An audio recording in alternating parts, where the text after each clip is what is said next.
Meet the best team in the Eastern Conference this season, the Toronto Raptors. The Raptors have a tremendous backcourt, starting with point guard Kyle Lowry and shooting guard DeMar DeRozan. But a real big help this season has been six-man Lewis Williams. He can slide in at shooting guard and let DeRozan play small forward for an impressive and difficult to handle offensive backcourt. The Raptors also have enough grunt guys in the front court to get the dirty work done, and as a result, they've got aspirations well beyond the Atlantic Division title this season. You've got to be a little bit worried about the Charlotte Hornets this season.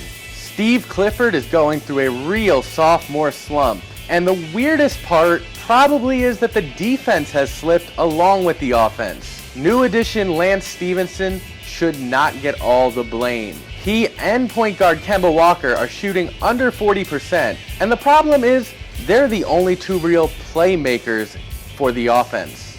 One player under a lot of pressure right now is James Harden of the Houston Rockets. He's had a great season except for a low shooting percentage and a few more turnovers than our ideal. But that's understandable, especially with Dwight Howard having some knee problems that have cost him a couple games. Still, the Rockets really need Harden to be the best player on the court, especially with Chandler Parsons going to help out on the offensive end.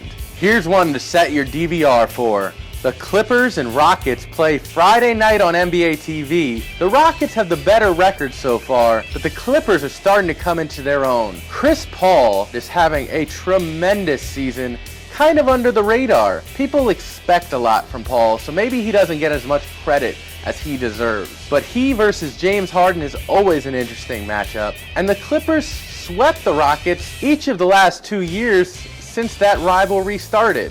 The Atlanta Hawks have been playing pretty good basketball this season, but they've got a tough week ahead.